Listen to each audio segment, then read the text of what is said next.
welcome. Daddy's here. Daddy's here. Daddy's here. Oh, Papa's here. Papa's here. Oh, man. Oh, hold on a second. Let me get this all situated. All right. Happy Tuesday, y'all. Been on a little road trip in the South. Going to pick up some building materials for my house off Facebook Marketplace. Man, I got a screaming good deal the other day. I bought a what normally is the brand is Perrin and Rowe. Perrin and Rowe faucet, kitchen faucet.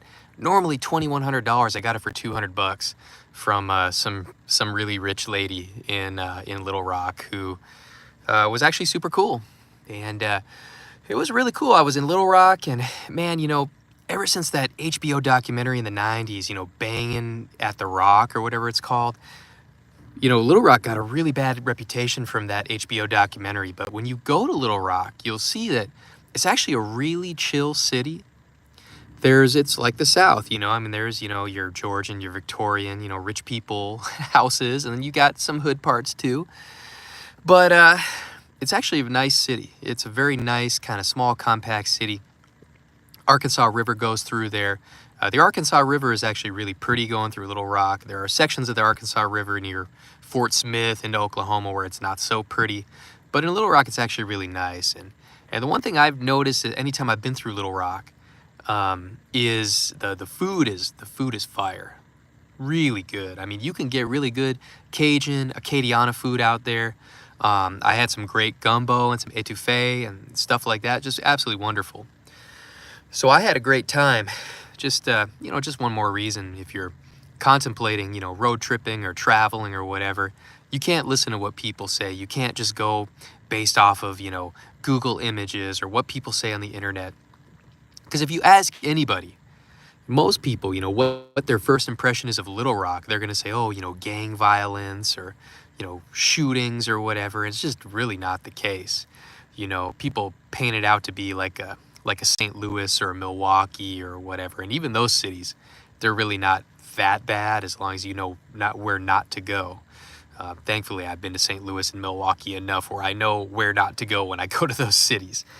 But Little Rock is one of those cities where it just got a real bad rap from that HBO documentary. And I don't get it, because anytime I go there, man, whether it be, Conway or Maumelle or Alexander or Bryant or any of the little suburbs or whatever, towns around Little Rock, it's a good vibe. It's a positive vibe. Now, Little Rock nature-wise is not my favorite part of the state. My favorite part of the state clearly is the northern part of the state, where it's more mountainous and hilly and forested. But, it's nice. So I guess PSA, if you've never been to Little Rock before, I would recommend it. If you're ever driving on I-40, you're going near Little Rock, I would recommend checking it out. The food is good. At the very least, the food is good. It's like Florida. You can get gator meat. You can get all sorts of great po' boys, sandwiches, shrimp, oysters, crawfish. Man, it's good. It's a good eating town, And it seems like really since the dawn of this century, cities have gone from economic centers to basically just places to eat. People say that all the time. They're like, oh, it's a whatever city, but they got good food. And ever since the kind of hipster, artisanal culture, that started really, I don't know, maybe around 2005, 2007, that's really what cities have become. It's new restaurants popping up, trying to outdo others with, the best, flavor palettes and stuff like that. And I don't know, I don't think that's necessarily a bad thing, The only thing you got to worry about in the South really is that, man, the food is so good and it can be so fattening that you really got to watch your weight. You can notice sometimes your pants getting a little tight, and, you do the fat people trick where you start, your pants should go around your waist, but then it starts going under your gut. You see that quite a bit in the South. Or, you've been eating too good. If you're a man, you don't do manual labor and you're wearing suspenders. That's when you know you've been eating good. You probably need to put that fork down and contemplate your decisions a little bit. But actually, in that vein, and this is not what this live stream's about anyways, but I want to bring it up. Uh, the one state in the U.S., man, where the food is so good, you're going to get fat. Louisiana, however you want to pronounce it. The best, just the best food. I kid you not, if you've never been to Louisiana before, you could be anywhere in the state. Around Lake Pontchartrain, New Orleans, Lake Charles, Lafayette, Baton Rouge, or even up in, Monroe or Shreveport. You go to a gas station, man, dude, they have like hot food at the gas stations. I'm not talking about like you go to Casey's out here, you get a shitty piece of pizza. I'm talking about real hot, like down home, cooked, hot food, andouille sausages, boudin balls, all sorts of Cajun food, gumbo, etouffee, frog legs, whatever you can think of. It's unreal. Absolutely unreal. That's the one state you got to be careful, man. If you, it'll be really interesting to see what the prevalence of gyms are in Louisiana, because I just feel like you hit the new year in Louisiana and you're like, man, Louisiana got my belly, like there's no way to surmount this, because how are you going to live in Louisiana and not at least eat the food, a couple times per week? You're going to get real acquainted with what's called slap yo mama seasoning also, if you're from or you're living in Louisiana. If you're from Louisiana, you're going to know about that anyways. But man, the food the food is unreal. And I went to this place called Lazy Pete's over in Little Rock the other day. And I knew it was authentic because I got to the front to place my order. Nice lady up front, man. She had that Louisiana accent. I said, "Yep, this is the one. This is the one." Not too bad, man. I got a big old bowl of gumbo, chicken and andouille sausage gumbo for I think like $8. In a post-pandemic world, I mean, before the pandemic, you'd be like, $8 for a bowl of soup? What? But post-pandemic, yeah, it sounds about right. So anyways, your boy's going on a date tonight. Man, I don't know what it is with this moon cycle, with this full moon right now, but I've had 7 different women I've been in contact with this past week going on dates. Not saying I'm going to smash them all, but it really is interesting how when it comes to the dating scene, it's either raining and pouring or it's, dry as the Mojave Desert, dry as Death Valley. So one of the main issues with dating nowadays, that all of but people don't really talk about it that much. It's not about what she looks like or what he looks like if you're a girl or whatever, or like, what their personality's like, or if they've got sneaky links or if they can't be trusted. The one thing is a financial thing, is the debt. And this has always been a hard topic for people to broach. Because, people start dating and, you catch a vibe with somebody and, you start thinking about them a lot. They start thinking about you a lot. That's how it starts. That's how, Cupid's arrow is not dipped in chocolate. Cupid's arrow is dipped in some sort of, neurotoxin that makes it so that you just cannot stop thinking about the other person. And they can't stop thinking about you.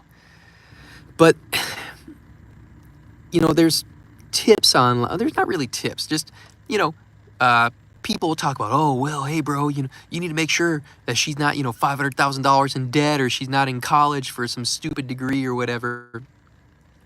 But the thing is, a lot of guys, or girls too, because, there are guys who are deep in debt too, is how do you bring up the subject without sounding weird? Now, some people will be like, I don't give an F. I'll bring it up on the first date. Hey, do you have any debt? Like, because we all know, women will ask you what you do for work or whatever, but they're never really asking you, how much debt you have. It's more of a male thing where you're like, well, if I'm gonna have to carry this relationship, I kind of want to know, if this woman's got like some financial toxicity to her or not, And But again, how do you bring it up without making it sound like it's like the biggest value judgment ever? I mean, we know around the Thanksgiving table, it's taboo to talk about politics. Well, in dating, it's kind of like taboo to talk about finances. It, it's normalized for the woman to ask the man, hey, what do you do for a living? And she's kind of like beating around the bush, but trying to sniff out what's in your wallet or what's coming in. Now, the woman don't give a damn how much debt you have typically, because as long as you got income coming in that you can spend on her, most women don't care. Some women do. Some women definitely do care. They want to make sure you're not in debt. And those are cool women. But, the average normie woman, she doesn't care how deep in debt you are. She just wants to know that you're able to continue, floating the household expenses, taking her on dates, spending money on her, buying her things, But for a man, if the expectation is that you're going to hold it down financially, as the relationship progresses into whatever it becomes, it really does behoove you to try to figure out, like, man, what's this girl's financial situation? Does she work at Dunkin' Donuts? Does she have a quote unquote big girl job? Does she work for herself? I mean, does she on the internet selling, pictorial tutorials of herself? Like what is she doing? And with that, what are her spending habits? Is she a compulsive, retail therapy customer, right? Does she budget? I mean, does she cook or does she go out to eat all the time? Where does she live? Does she live in an apartment? Does she have a house? Does she own the house? Does she have a mortgage? Is she van lifing? Is she living in her car? What's going on? These are important considerations because it typically, what I've seen in my life is when a woman is a young adult, that's when her financial personality, so to speak, is kind of cemented. Like how she's going to be for her whole life. Is she a saver? Is she a spender? Now, a woman could say the same holds true for men. And I wouldn't argue with that. I think that that's true to a degree. I just think that for men, especially in the West, we're always taught like, oh, you got to be the one who holds it down. So men kind of have to eventually, unless they're super responsible, get over that and learn how to handle their finances, But yeah, women don't really have that. They're kind of allowed, society's kind of permissive with them about allowing them to be financially responsible because especially if they're cute, eventually a man will, become, have a fancy with her and want to take care of her. You know what I mean? So, but it's tough, I mean, on a first date, what are you going to say? She asks you what you do for a living, then you're like, oh, hey, how much debt do you have? Because, where'd you go to school? Did you, oh man, like that's a good school. Did you take out a lot of student loans? You have to pay that back? Or, I mean, there are ways to kind of beat around the bush with the subject, but sometimes it just comes out even weirder. It's one of those things where you might just want to be like, yo, like, well, it depends. I mean, some people on a first date think that you really should skip the BS and talk about things that are important for you in terms of the other person. What are deal breakers, Like red flags you can't surmount. And some people say, nah, dude, the first date should be chill. You're just getting to know each other. Don't ask those hard-hitting questions until the second date at the very earliest, or maybe after you, gain carnal knowledge of each other, right? If you live in a secular sense like that. But I don't know. I mean, I think nowadays time moves so fast. You don't want to waste time unless you're really trying to just like smash and, date around and whatever, then whatever. But if you're dating, as they say, with a purpose, then, on the first date, you probably do want to say, hey, and no offense to you, if this is offensive to you, I apologize. But, these are the things that are important to me. And number one of them is financial. I just want to make sure that, the person I'm dealing with is not, financially irresponsible or deep in debt. Some people want to know what the person's credit score is. For me, I couldn't care less what a person's credit score is because I don't use credit. I pay for things with money I have, and I've always been this way. And that's my financial personality, and I doubt that would ever change. I've never had a credit card in my life. I've never borrowed money in my life, so I don't see why that would ever change. But I think to me, that's important to bring up. Not to everybody, but it also paves the way for what these women expect from you on dates and stuff. Because if they're deep in debt, man, if they got $200,000 of student loans, they got $25,000 of credit card debt, they got a $30,000 car loan, and yada yada yada. I mean, they're gonna have some high expectations for you because they don't live in reality. They live in a bubble of financial irresponsibility and I would call it financial promiscuity, access to credit and using credit. Now, some people say you can use credit responsibly. I actually don't agree. I think that all credit use is irresponsible to some degree. So to me, that's like financial promiscuity. And I actually think there's a link, maybe a tenuous link, between people who abuse credit and then people who are also like cheaters, people who don't respect like, matrimony or don't respect like exclusive relationships and stuff like that. And you may disagree, and that's totally fine. I just think that it's an interesting theory at least, and there may be some sort of, correlation there. But I think for like a woman, it's weird because a woman, all she needs to know about you can be seen genetically just by looking at you. So a woman can look at you and tell, like, all right, are you going to be suitable? But for a man, it's much more than that. You can look at her and you can say, oh, she's got birthing hips. She's got, protrusions on her chest that could feed a baby. She's got, a neotenous look to her, which is, attractive, right? But the problem is you can't, no, people don't wear it on their sleeve, like how much debt they have. Man, I'll tell you, in a perfect world, it actually would be pretty nice if people just wore their stats, on their sleeve or whatever, or like a QR code, you could scan it like, oh, this person's got $800,000 worth of debt. I'm going to steer clear of them, even though they're incredibly attractive and they may be really chill and fun, because where a lot of guys get hooked on women is she might not be the most attractive, but she's fun. You always hear guys say that, man, she's fun. I like hanging out with her. But you got to understand, if she's fun, part of that fun might be because of her financial irresponsibility. Oh, bro, she likes going with me, on weekend trips. We get an Airbnb and we go to the ski lodge and we drink a hot cocoa and we, chew the cud and we hang out, and yeah, that is fun. But part of that fun might be because, she can't really afford that. She's extending herself. Or by proxy, she's making you extend yourself. Well, not making you, but inducing you to extend yourself, because you want to, because you want to get validation from her or whatnot. So it's tough. It's tough out there, man. These are important considerations. I mean, guys may totally disagree with me, and that's fine. I don't mind if people disagree with me at all. But I think it's an important consideration, man. You never know, you never know what things will turn into. You can ask any guy who's married, I mean, some guys will say, oh, I knew from the jump she was going to be my wife. I knew it. And other guys are like, it's like, I had no clue, she kind of snuck up on me and it became, known later on that it would turn into something serious, right?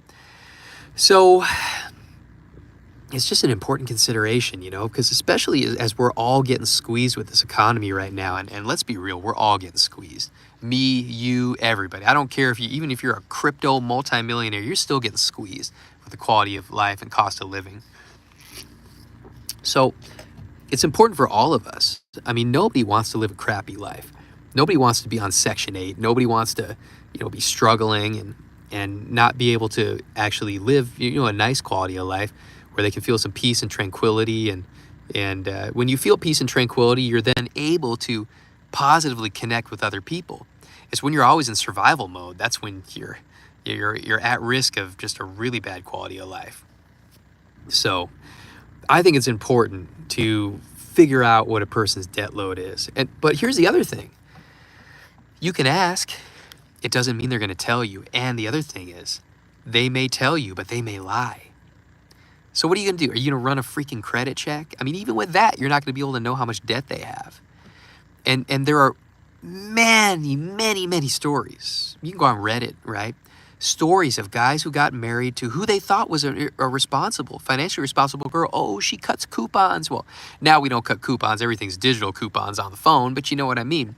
Oh, she looks for deals. She's great. She shops around, And then they go, man, married for 15 years, I find out, you know, she defaults on her student loans. I never knew she had student loans, and now I'm on the hook, you know, right?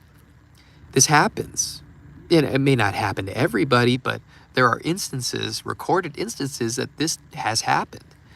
And it's worrying and it's troublesome. What do you do? How do you keep that from happening to you? You know, I mean, we all know, the worst thing to do is start a relationship off with a lie, yet people do it all the time. People lie about everything, about anything, about random things, little white lies, big serious lies, and everything in between. How do you know you're going to get a serious answer from them, a legitimate, authentic answer? When you ask, hey, how much debt do you have? And they go, oh, I've got like $800 on my credit card, but I'm going to pay it off at the end of the month, right? What if they say that, but they really have $80,000 in college debt? What if they've got, a car that maybe is not new, but they've been paying on it for a couple years? They still owe $16,000 on that. Do you really want to catch feelings for what might be a potential lodestone for you, an albatross around your neck in the future? And if you decide to commit, you need to know what you're committing to, a full panoramic view of the person and everything. Because if you're just going on feelings, that's a very Western aspect of romantic love. Whereas if you talk to a person from China, they look at you like you're stupid. Chinese love is not like that. They're very, of course they have to like each other, have affection for each other. They're very real, pragmatic concerns.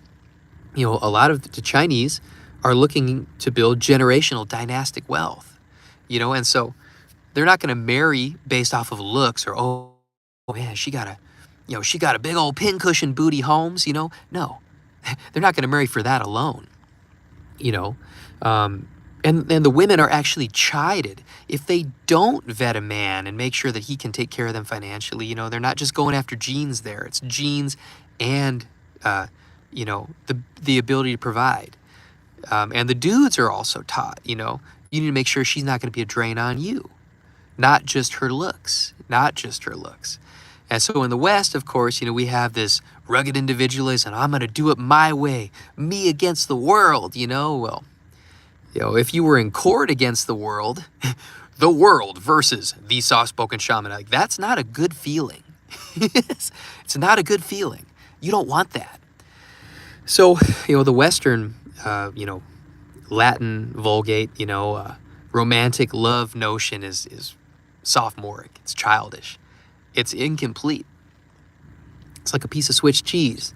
When your boat's like a piece of Swiss cheese, you're trying to plug up all the holes. Well, that's the concept of romantic love in the West. You're trying to plug up all the holes, man. This is not going to last. That booty, which, is firm and round right now, in the future, it's going to be almost hitting the floor. It's going to be, if it were firm and hitting the floor, it'd be like a moving dolly. You could move a refrigerator with it. Things change. And, unfortunately, one of the things that doesn't change all that much is when a person is a chronic debtor. Oftentimes, you'll find that if these people ever do discharge a debt, they immediately go get into more debt. Lease a vehicle or buy a vehicle, quote unquote, in quotation marks, buy a vehicle. As soon as it's paid off, they go do the same thing with another vehicle. They experience the sense of ownership for a hot second, and they go get in debt again. To floss and front for people who you don't care about, they don't care about you. But in terms of romantic relationship, that's where you got to watch out, because all of these negative attachments, like with houses, we talk about liens, mechanics liens and all types of liens. Well, when you're dating, you got to watch out, because it doesn't come in a lien form. It comes in a very sneaky, secretive form where you get married and all of a sudden you got some attachments in your life now that are not so positive. Anyways, man, I gotta go to the bathroom real quick. I'm gonna keep this here, and I will be back. If any of you guys have questions or comments, feel free to leave them below in the chat. If they're super chats, I will respond. And thesoftspokenshaman@gmail.com if you want to check out my books. I'll be back in a couple minutes.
Oh, man. Wow. Wow.